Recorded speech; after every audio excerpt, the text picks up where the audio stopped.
je n'ai jamais hébergé Adji Sarr. Elle n'a jamais passé la nuit chez moi, contrairement à cet insulteur-là, Assane Diouf, qui a fait 2 mois chez moi, qui est venu sans slip, sans caleçon, sans sous-vêtements, sans le moindre franc chez moi. Et qui est allé à Walfadjri pour m'insulter et brandir des habits qui ont eu 3 ans depuis qu'on l'a fait venir au Sénégal. Ce sont ces habits-là qu'il portait. Non seulement il est ingrat, parce que quand même, bon, il est qu'il a dit aéroport, pour la police à 3 h du matin, finalement, avec la DIC, on l'a amené chez sa maman. Je pense à sa maman qui est malade, qui ne peut même pas bouger. On ne savait pas où Assane Diouf pouvait dormir. Parce qu'il n'a même pas une case chez lui à l'époque. Maintenant, je ne sais pas s'il a une case. Son grand frère, que je respecte beaucoup, m'a dit, si vous pouvez le trouver quelque part où dormir, jusqu'à demain, on verra. J'ai dit d'accord. Parce qu'il était en danger. Je l'ai amené chez moi. J'ai fait descendre mon enfant, mon fils, qui habitait le 2e étage. Lui seul était au 2e étage, en train de fumer le chanvre indien tous les jours. Un vrai drogué. C'était sur le public. C'est pourquoi je lui en veux pas. C'est un fou. Parce que c'est la drogue qui l'a rendu fou.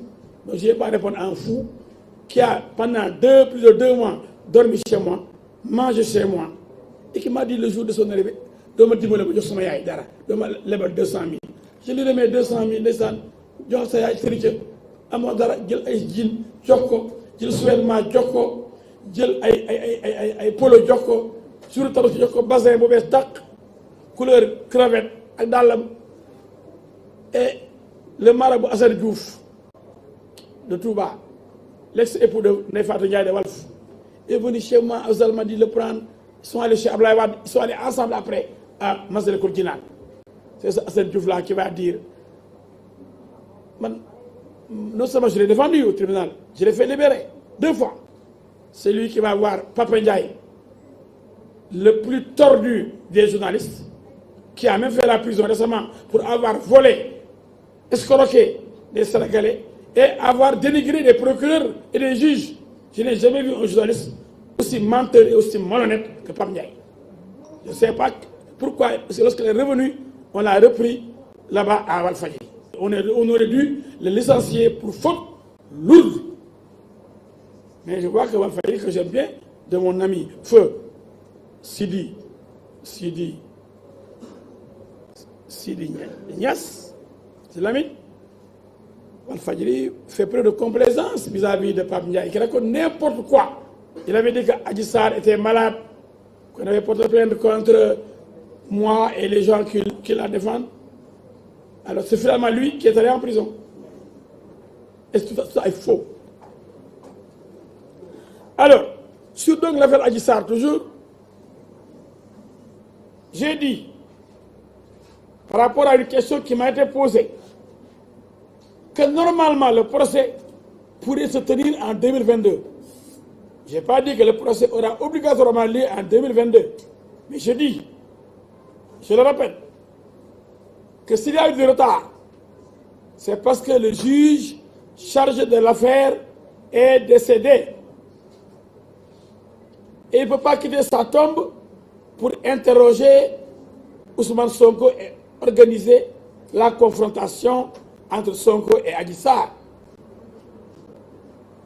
Donc on n'a pas encore entendu Ousmane Sonko pour renvoyer le dossier devant le tribunal pour être jugé. Il faut que ça soit clair. Mais je dis, comme le juge désigné, le doyen des juges, Mme Diallo, qui vient d'être nommé, prendra fonction en début d'année, janvier, il va certainement interroger Ousmane Sonko, organiser une confrontation avec Adji Sarr ayant déjà été entendu. Et après quoi, ce dossier avec les tests ADN qui seront faits. Donc, immédiatement, on pourra le renvoyer pour être jugé. C'est pas compliqué. Il n'y a que deux protagonistes. Adji Sarr, Ousmane Sonko, et peut-être la dame Nana Khady, complice, qui a été inculpée de complicité, de viol, d'incitation à la débauche et de prosélytisme.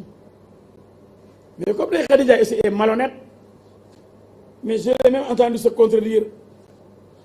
Ça fait quelques jours, lorsqu'on a dit qu'on lui va restituer son passeport, elle a dit que ce n'est pas vrai. Pourtant, elle a dit au kinésithérapeute qui organisait un séminaire à Saly que le juge ne la poursuivait plus. C'est pourquoi les kinésithérapeutes abusés ont dit là-bas, j'ai suivi leur séminaire, qu'ils retirent leur plainte. Comme le juge ne poursuit plus Ndeye Khady Ndiaye, ils retirent leur plainte contre Ndeye Khady Ndiaye pour exercice illégal de la profession de kinésithérapeute. Le massage, ça s'apprend. C'est l'affaire des kinés. Mais dans cette affaire, il y a tellement de manipulation, tellement de mensonges. Quand si Ndeye Khady Ndiaye ne ment pas, c'est Sonko qui ment, ou les amis de Sonko, comme Pape Alé Niang, comme Ahmed Aïdara, comme Dambo, comme tous ceux-là qui inondent les réseaux sociaux pour nous présenter Sonko comme un homme propre, sain, alors que c'est lui-même qui avoue. Ça, c'est pas un secret. Je ne sors pas de secret. Je ne veux pas entrer dans les secrets de l'instruction. C'est Sonko qui dit « J'ai violé le couvre-feu ».